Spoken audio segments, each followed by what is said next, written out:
Statement Delhi வைத்த கலக்கி மும்மொழி கொள்கையை வித்ரா பண்ணுங்க அப்படின்னு போல்டாக அறிக்கை கொடுத்துட்டார். ஸோ அவர் அரசியல் இறங்கிட்டார். இத்தனை நாளாக அமெரிக்கா போயிட்டு வந்து கொஞ்சம் ஓய்வு எடுத்தினார். அலாஸ்காலாம் போயிட்டு வந்தார். ஸ்டான்ஃபோர்ட் யூனிவர்சிட்டிலாம் போய் பேசிட்டு வந்தார். இப்போ வந்து என்னன்னா தமிழ்நாடு பாஜகவில் மீண்டும் தலைவராக வரத்துக்கு டெல்லி விருப்பப்படுது. அண்ணாமலை திருப்பி எடுத்து பண்ணுங்கன்னு. அண்ணாமலை சொல்லலாம், என்னால் இவங்களோட மாரடிக்க முடியாதுங்க. முன்னாடி போனால் பின்னாடி வாக்கிங் செய்ய வச்சு காலை வர்ற கும்பல். நீங்கள் திருப்பி அவங்கள தேர்தலில் கொடுப்பீங்க. 4 கண்டிஷன் போட்டுறோம். 5லேருந்து 10 ஆண்டுகள் என்னை பதவி விட்டு எடுக்கக்கூடாது. கூட்டணி கிடையாது. உள்ளாட்சி தேர்தலில், பாராளுமன்ற தேர்தலில், அடுத்த அசம்பிளி தேர்தலில் தனியாக தான் போட்டி போடும். அடுத்த பாராளுமன்ற தேர்தலில் 40ல் 20 சீட் ஜெயிச்சு காட்டுறேன். போன வாட்டி நீங்கள் ஏன் ஜெயிக்கலன்னு கேட்டுறோம். போன வாட்டி எங்கே என்னை ஜெயிக்க விட்டீங்க? பாராளுமன்ற தேர்தல் எங்கே ஜெயிக்க விட்டீங்க? உங்கள் ஆளுங்களாம் போட்டிங்க கேண்டிடேட்டாக. போட்டதெல்லாம் உங்கள் கேண்டிடேட்டு. தமிழிசை, முருகன் எல்லாரையும் போட்டிங்க. எங்கிட்ட சாய்ஸை கொடுங்க. லோக்கல் லீடர் யங்ஸ்டரை எடுத்து போடுறேன் அப்படின்னு சொன்னாராம். அதுக்கு டெல்லி பதில் ஒன்று சொல்லியான். 2வது சொன்னாரா, நான் தலைவராக வந்தால் முருகன், வானதி, தமிழிசை, பொன்னார், நயினார் எல்லாம் ஓரம் கட்டப்படுவார்கள். அவங்களுக்கு உண்டான மரியாதை கொடுக்கப்படும். இப்போ எப்படி அத்வானிக்கு வந்து மோடி மரியாதை கொடுக்குறாரோ, முரளி மனோகர் ஜோஷிக்கு மோடி மரியாதை கொடுக்குறாரோ, அந்த மாதிரி ஓய்வு பெற்ற தலைவர்களுக்கு மரியாதை கொடுக்கப்படும். ஆனால் அவங்க டெய்லி ப்ரெஸ் கான்ஃபரன்ஸ் கொடுக்குறது, பைக்கை பிடிக்கிறது, மைக்கு பிடிக்கிறதுலாம் நான் ஒத்துக்க மாட்டேன். அதெல்லாம் நான் தான் தலைவர்னா நான் தலைவர். அவங்க கூட ஷேர் பண்ணிக்க மாட்டேன். அவங்க உண்டான மரியாதை கொடுப்பேன். வந்து கமலாலயம் மட்டும் மீட்டிங் போட்டால் ஆட்டு மட்டும் கோர் கமிட்டியில் போடுங்க அப்படின்னு. 4வது, நான் சொல்கிற கேண்டிடேட்டுக்கு தான் எம்பி தேர்தல் கொடுக்கணும்னு சொல்கிறதுக்கு காரணமே, டெல்லியில் போய் நீங்கள் காலை பிடிச்சான் கையை பிடிச்சான்னு சீட்டு கேட்டு இவங்க 4 பேர் சீட் கொடுத்தீங்கன்னா நான் ஓடி போய்டும். இதெல்லாம் சரின்னா சொல்லுங்கள், இல்லைன்னா வேறு வேலையை பார்த்துக்கன்னு சொல்லிட்டாராம். டெல்லி ஆடி போச்சான். என்னங்க அண்ணாமலை கண்டிஷன்லாம் போட ஆரம்பிச்சிட்டாரு. பிஎல் கேட்டால் அமித்ஷா கேட்டாராம், அண்ணாமலை சொல்கிறத பண்ணலாமான்னு அமித்ஷா சொன்னாராம். சந்தோஷ் சொன்னாராம், வேறு வழி இல்லைங்க, தமிழ்நாடு பாஜக நாசமாக போச்சு, இருக்கிற நோட்டா கீழே வந்துச்சு. 18% கொண்டு போனார் என்டிஏ. பிஜேபி மட்டும் 18% கொண்டு போனார், 11% கொண்டு வந்தார். இப்போ கீழே இறங்கி போச்சுங்க, என்னங்க பண்ணுறது, வேணுங்கன்னு சொன்னாராம். அமித்ஷா மோடியும் இது பிஸியாக இருக்காங்க. மோடி இந்த ஃபாரின் டெலிகேட்ஸ்லாம் வந்திருக்காங்க, இப்போ சைப்ரஸ் பிரைம் மினிஸ்டர்லாம் வந்திருக்காரு. ஸோ இதுக்கு நடுவில் அண்ணாமலைக்கிட்ட எல்லாம் சொல்லப்பட்டதா, வேண்டாங்க திருப்பி பிஜேபியில் போய் அசிங்கப்படாதீங்க, உங்களுக்குன்னு ஒரு ஆளுமை இருக்குது. உதயநிதியோட நீங்கள் ஸ்ட்ராங் தலைவர், மாஸ் லீடர் சொல்லியிருந்தாங்க. நீங்கள் மட்டும் இந்த தேர்தலில் 26 சட்டசபை தேர்தலில் இறங்கியிருந்தீங்கன்னா விஜய் வந்துருக்கிறது கஷ்டமாக இருந்திருக்கும். ஆனால் ஒரு யூத் வித் யங் மைண்ட், விஜயோட சின்னவர் அண்ணாமலை, ஞாபகம் வச்சுங்க. தப்பு பண்ணிட்டீங்க, பரவாயில்ல, இப்போது பண்ணுங்க, நீங்கள் ஆரம்பிங்க, நான் கூட பண்ணி தரோம். கட்சி ஆரம்பிக்க போகிறாரா? கட்சி ஆரம்பிக்கிறதா ஒரு ஐடியாவுக்கு தான் கேள்விப்படுறோம். ஆரம்பிக்க முடியுமா? முடியும். அவருக்கு பேக்கிங் இருக்குது. அவர் சொல்கிறாரா, என்னை நம்பி நான் என் கூட இருக்க வாங்க. ஆனால் பாஜக எல்லாரையும் சேர்த்துக்க மாட்டேன். இப்போது பாஜகவில் என்ன, இம் என்றால் சிறைவாசம், அம் என்றால் வனவாசம்ன்ற மாதிரி ஏஎன்எஸ் பிரசாத் சொன்னார். திமுகவோட கூட்டணிக்கு போனால் என்ன தப்புன்னு. நீங்கள் டிஎம்கேயில் போய் ஸ்டாலின் அண்ணன்றீங்க, கலைஞரோட போட்ட பிச்சை தான் என்னோட மெடிக்கல் சீட்டுன்றீங்க. அப்புறம் நீங்கள் எல்லாம் இது ஒரு தேர்தலில் உடன்பாடு பண்ணி நல்ல சீட்டாக ஏடிஎம்கிட்ட வாங்கிட்டீங்க. திமுக அதிமுக கள்ள உறவு வைக்கிறது முக்கியமாக. பிரசாத் ஒரு ஸ்டேட்மெண்ட் கொடுத்து கட்சியை விட்டு நிற்கிட்டீங்க, திருப்பி எடுத்துக்கிட்டா ஃபைன் போடுவேன். நீங்களாம் இது வேடிக்கையாக இருக்குதுங்க. போலீஸ்காரன் தான், டிராஃபிக் போலீஸ்காரன் தான் ஃபைன் போடுவான். ஆர்சி புக் இல்லை, லைசன்ஸ் இல்லை, இன்சூரன்ஸ் இல்லைனா ஒரு கட்சி ஃபைன் போடுமா? அந்த அளவுக்கு பணம் எல்லாம் போயிட்டீங்க. ஒரு வேட்பாளர்களுக்கு 25 கோடி கொடுக்கப்பட்டது மத்திய பாஜகவினால் சட்டசபை தேர்தலில். அதில் 80% ஆனந்தன், ஐயாசாமி, அந்த மாதிரி ஒரு 2-3 வேட்பாளர்களை தவிர, அப்புறம் வந்து விஜயதாரணி தவிர 23 கோடி சொல்லிட்டாங்க எல்லோரும். மயிலாப்பூர்லாம் பணமே வரல. அதிமுக தொண்டெல்லாம் வேலைச்சேரி ஓடி போட்டான். அம்மா நின்னாங்க அந்த அம்மா. ஏன்னா பணம் கொடுத்தா தானே சொன்னாங்களாம். தயிர் சாதத்தை கட்டி வந்து கொண்டு மத்தியானம் உணவருந்தி விட்டு சாயங்காலம் டீ மட்டும் கொடுத்து விட்டு போங்கள்னு. 25 கோடி எங்கே போச்சுன்னு கேட்டாங்க. ஸோ இந்த மாதிரி பாஜக நிலைமை க்ஷீணமாக இருக்கும்போது திருப்பி எங்கே அந்த சாக்கெட்டில் போய் கை விடுறீங்க, காலை விடுறீங்க? தனி கட்சி ஆரம்பி நாங்கள்லாம் கூட இருக்கோம். நீங்கள் அதுக்கான துவக்கம் தானே. இப்போ முக்கியமாக மத்திய அரசு தன்னுடைய மும்மொழி கொள்கையை இப்பொழுதே அமல்படுத்தக்கூடாது அப்படின்னு திரு அண்ணாமலை ஸ்டேட்மெண்ட் விட்டதுக்கு அதான் காரணமா? இதுதான் பிகினிங், தொடக்கம். அடுத்து வரப்போகுது. மண்டே அன்னைக்கு ஒரு பாம்ஷெல் வரும், வென்ஸ்டே அன்னைக்கு ஒரு ரேடிசன் வரும், அப்புறம் ஃப்ரைடே அன்னைக்கு ஒரு மாஸ் வரும், எல்லாம் வரப்போகுது.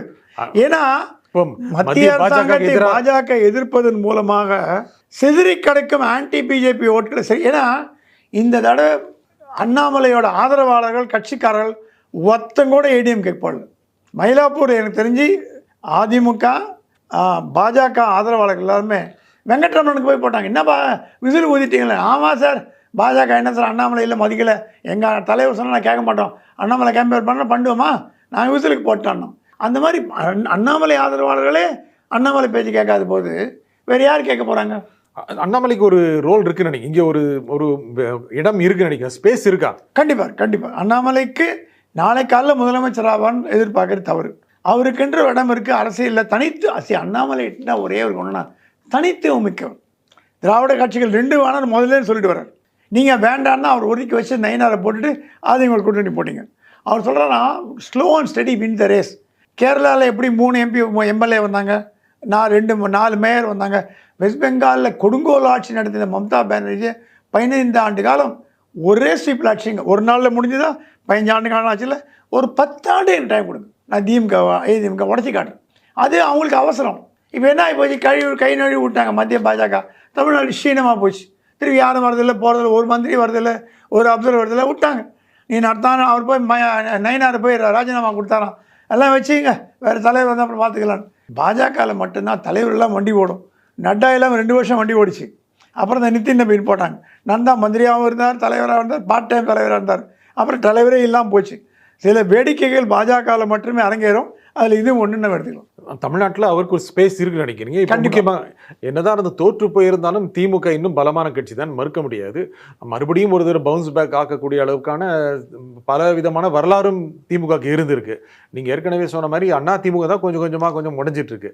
அந்த இடத்துல அண்ணாமலை ஒரு கட்சி ஆரம்பித்து ஒரு மாற்றாக ஆகிறது அப்படிங்கிறது எப்படி சாத்தியம்? இல்லை, திமுகவில் நீங்கள் நினைக்கிற மாதிரி அது உடைக்க முடியாத கோட்டை இல்லை. கலைஞர் பீரியடில் நீங்கள் சொன்ன மாதிரி தோற்று போனால் கூட கலைஞர் உற்சாகமாக வச்சுப்பார். உடன்பிறப்பு கடிதம் எழுதி உற்சாகம் வச்சுப்பார். ஸ்டாலினுக்கு அந்த மாதிரி இல்லை. அதனால் ஸ்டாலினால் அந்த அடியை ஒன்றும் தாங்க முடியல. இன்னும் புலம்பிட்டு இருக்கார், ஸ்டேட்மெண்ட்லாம் விடுறார். ஆனால் கலைஞரை மாதிரி ஒரு தலைவர் பார்க்குறது கஷ்டம். ஸோ கலைஞரையும் ஸ்டாலினை கம்பேர் பண்ண முடியாது. இப்போ கனிமொழி ஆதிக்கம் வந்ததுன்னா கனிமொழி சொல்கிறாங்களா, இந்த கட்சியை நீங்கள் ரூல் பண்ணிட்டீங்க, அப்பா முள்ளி கட்சியை நாசம் பண்ணிட்டீங்க, இடத்த காலி பண்ணுங்கள், உங்களுக்கு என்ன ஷேரோ அந்த ஷேர் எனக்கு உண்டு, உங்களுக்கு அப்பானா எனக்கும் அப்பா, 2ஆம் தாரமாக இருக்கலாம், அது அந்த கணக்கு கிடையாது. என்னோடய தந்தை வாங்கின கட்சியே என் கண் முன்னாடி சீரழிஞ்சு போகிறது நான் ஒத்துக்க மாட்டேன். காலி பண்ணுறீங்களா, ஒர்க்கிங் பிரசிடெண்ட்டாக போடுறீங்களா, நான் தனியாக ஏடிஎம்கே கலைஞர்னு ஆரம்பிக்கட்டுமா அப்படின்னு கேட்டிருக்காங்க. அழகிரி பொண்ணு கையல்வழி டிவிகேயில் மதுரை மேயர் போஸ்ட் கேட்டிருக்கு. ஏன்னா அழகிரிக்கு இன்றைக்கி எந்த விதமான ப்ராமிஸும் பண்ணல. தென் மாவட்டங்கள் தலைவராக திகழ்ந்தார். அட் சவுத் டிஸ்ட்ரிக்ஸோட லீடர், அமைப்பாளர் அப்படி கண்ட்ரோலில் வச்சுருந்தார் கட்சி. கலைஞர் சொன்னாலும் என்ன பண்ணுறான் பாரு அழகிரி மதுரையில் உட்காந்துன்னு. அப்புறம் தினகரன் மேட்டர் நடந்தது, எல்லாம் நடந்தது, ஓரம் கட்டப்பட்ட வேறு விஷயம். நீங்கள் போய் பார்த்தீங்க, தம்பி நீங்கள், அண்ணா நீங்கள், அப்பா தான் கூட நீங்கள் ஒன்றுமே பண்ணலையே அவருக்கு. இப்போ கையல்வழி நாளைக்கு மதுரை மேயராக வந்துட்டா வச்சுங்க, உங்கள் மூஞ்சில் கரியா பூசு. எப்படி ஜெயலலிதா முகாமுத்துவை அதிமுகவில் ஜாயின் பண்ண வச்சார் தான் பாருக்க உங்களுக்கு. முகாமுத்து ரொம்ப கஷ்டப்பட்டுருந்தார், பணம் இல்லாமல். ஒரு 10 லட்சம் கொடு, கலைஞர் பையனே ஜாயின் பண்ணிட்டார் நம்ம கட்சியில்ப்பா. இதெல்லாம் வந்து குத்தி காட்டுது. முகாமுத்தினால ஒன்றும் இல்லாமல் அவரும் போயிட்டார். அந்த மாதிரி ஒரு இம்பேக்டை கொடுக்கறதுக்கு கலைஞர் பையன் வந்துட்டான். கலைஞர் பேட்டி இப்போ தாவேக்கால மேயர், மதுரை மேயர் அப்படி முயற்சி பண்ணுறாங்க, அது கொடுத்துருவார். அவர் உதயநிதியை விட உங்களுக்கு பார்த்தீங்கன்னா விஜய் அரசியலில் கற்று தெரிந்தவர். உதயநிதி 5 வருஷமாக இருந்தால் கூட இவர் 2 மாதத்தில் ஒரு 6 மாதத்தில் கற்று தெரிஞ்சிட்டார். ஸோ கையல்வழி கண்டிப்பாக மதுரை மேயராக வந்தனால வரதுக்கு வாய்ப்பு உண்டு. அதனால திமுக என்ன, திமுக நான் என்ன சொன்னேன், ஒரு பலமான கட்சி மறுபடியும் பவுன்ஸ் பேக் ஆக வாய்ப்பு இருக்குது, நீங்கள் இல்லைன்னு சொல்கிறீங்க. அப்படி இருக்கும்போது எப்படி அண்ணாமலைக்கு வாய்ப்பு இருக்குங்கிறத என்னுடைய கேள்வி. இல்லை, அண்ணாமலை திமுக அதிமுக இடத்த பிடிக்கணும்னு பார்க்குறாரு. அது முடியுமா? இப்போதைக்கு அவர் இன்னைக்கு 2மே ஒரு முக்கியமான கட்சி தானே. அண்ணா திமுக 2மே பலமான கட்சி தானே, மறுக்க முடியாது. திமுக இந்த அளவுக்கு தோற்று போகணும் யாராவது ஸ்டாலின் தோற்று போன எதிர்பார்த்தாங்களா சொல்லுங்க? ஒரே ஒரு கேள்வி கேட்குறேன். ஸ்டாலின் குளத்தூரில் தோற்று போவார்னு, ஸ்டாலின் தோற்று சேகர் பாபு ஜெயிப்பார்னு யாராவது எதிர்பார்த்தாங்களா? இல்லை. அண்ணா திமுக செல்வி ஜெயலலிதா 2 தொகுதியில தோத்துருக்காங்க. 2 தொகுதியை தோற்றுருக்காங்க. கலைஞர் தான் ஒரு அரசியலில் தோக்காத ஒரு தலைவர். எல்லாம் அவர் பாய்காட் பண்ணால் கூட எம்எல்ஏ சேர்ந்துட்டார். சரி, திமுக அந்த பழைய பலம் இல்லைங்க இப்போ. ஏன்னா அவன் பணம் பண்ணிட்டான், எல்லாம் ஒதுக்கிட்டாங்க. எல்லா மாவட்ட தலைவர்களும் யாரும் வரதே இல்லை இப்போ. அதனால தான் ராஜா வச்சு குப்பை கொட்டிட்டு இருக்காரு அவர். ராஜா சொன்னாலும் பார்த்தீங்களா, என்ன கேவலமாக பார்த்தீங்க, இப்போ பாருங்கள் எல்லா மாவட்டத்திலையும் ஓடி போட்டான், ஒத்தனமே காணோம், எல்லாம் அவன் காப்பந்து பண்ணிட்டான் பணத்தை. இப்போ மாவட்டத்திலாம் டீல் போட பார்க்குறாங்க. இப்போ திருமாவளவன் இது ரூட்டு. திமுகவையும் தமாகாவையும் இணைப்பதற்கு உண்டான பாலமாக செயல்படுவது திருமாவளவன். அருண் ஐபிஎஸ் கொண்டு போய் விஜிலன்ஸ் கமிஷனராக போட்டது. அந்த மாதிரி முக்கியமான துறைகளுக்கு போஸ்ட்டு. விஜயகுமார் கொண்டு போய் ஜாயின்ட் கமிஷனர் ஈஸ்டாக இதோ போட்டது. சைபர் இது கிரைம் விஜயகுமாரை கொண்டு போய் டாக்டர் விஜயகுமார் கொண்டு போய் ஜேசி கிரைமாக போட்டது.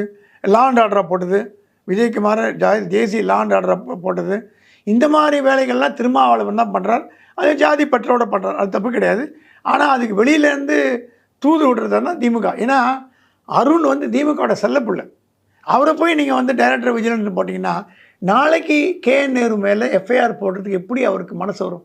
ஏன்னா இந்த லாயலிஸ்ட் டிஎம்கே சவுக்கு சங்கர் என்ன பாடுபடுத்தினாங்க, என்ன கொடுமைப்படுத்தினாங்க. அப்புறம் இந்த ஸ்பேஸில் அண்ணாமலைக்கு என்ன ரோல் இருக்கும்? இந்த ஸ்பேஸ் தான் அண்ணாமலை எடுத்துக்க பார்க்குறாரு. திமுக அதிமுகக்கு மாற்றாக நான் விஜய், ஆனால் விஜய் எதிர்ப்பார்னா கண்டிப்பாக எதிர்ப்பார். விஜய் எதிர்ப்பார், அதிமுக எதிர்ப்பார். திமுக இடத்துக்கு வரத்துக்கு அவர் ட்ரை பண்ணுறாரு. அப்போ ஏதோ ஒரு கட்சி பலவீனம், முதல்ல ஏதோ ஒரு கட்சி பலவீனம் ஆயிடும். அப்படின்னா அதிமுக அதை முதல்ல பலவீனம். ஏன்னா நேச்சுரல் ப்ராசஸ். அதிமுக பலவீனம். அந்த கட்சி இந்த ஒரு சூழ்நிலை கூட 47 இடம் அதிமுக மட்டுமே ஜெயிச்சது இல்லை. ரெண்டா முடிஞ்சு போச்சு. 25, 22, 25 ஆச்சு. இப்போ 22ல் 4 பேர் போயாச்சு. 18 ஒரு 5 பேர் இந்த பக்கம் வந்துடுவாங்க. இது 5-10 பேர் வந்துடுவாங்க. மீதி இருக்கிறது ஸ்பிளிண்டர் பார்ட்டி தானே. இப்போது பெரிய லெவலில் எடப்பாடியோட அசம்பிளியில் ஒன்றும் பண்ண முடியாது. எதிர்க்கிறீங்க, ரைட். ஆனால் அண்ணாமலை பொறுத்தவரைக்கும் முதல்ல ஏடிஎம்கே ஒழிப்பார், அப்புறம் டிஎம்கே ஒழிப்பார், அப்புறம் விஜய்க்கு ஸ்ட்ராங்காக இருந்து விஜய் வர்சஸ் அண்ணாமலை அப்படிங்கிற சினாரியும் ஒரு 5 ஆண்டு காலம் வரத்துக்கு வாய்ப்பு உண்டு.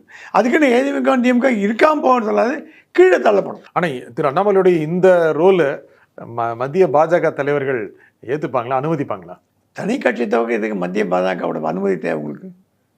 மேபி மோடி கூட இன்டெரக்டாக சொல்லியிருக்கலாம், நீ தனி கட்சி தொகைக்கு பாஜக தமிழ்நாட்டுக்கு ஒரு வழிகாட்டுங்கன்னு சொல்லியிருக்கலாம். அந்த மாதிரி. ஏன்னா சரத்பவாரும் மம்தாவும் காங்கிரஸ்லேருந்து போனவங்கிறத மறந்துடாதீங்க. காங்கிரஸ்லேருந்து போயிட்டு காங்கிரஸ் ஆதரவு கொடுத்தாங்க. மம்தா யூனியன் மினிஸ்டராக இருந்தார், சரத்பவார் யூனியன் மினிஸ்டராக இருந்தார். தனி கட்சி தான். என் நேஷனல் காங்கிரஸும் மம்தாவும் திரிணாமுல் காங்கிரஸ் தனி கட்சி தான். ஆனால் ஓட்டி உறவாடினார்.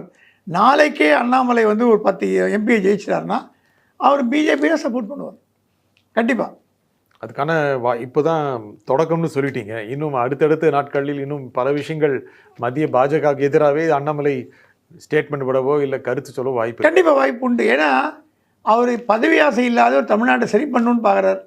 அது இவங்க இந்த பெருந்தலைகள்லாம் இந்த திராவிட பாஜகலாம் ஒத்துக்க மாட்டேங்குதுங்க. அதனால் அவர் வேறு வழி இல்லாமல் தனி கட்சி ஆரம்பித்து, ஆனால் மோடியை வந்து திட்டுவார், அமித்ஷா திட்டுவார்னு எதிர்பார்க்கல. மத்திய அரசாங்கத்திடம் வலிமையாக பேசுவார்.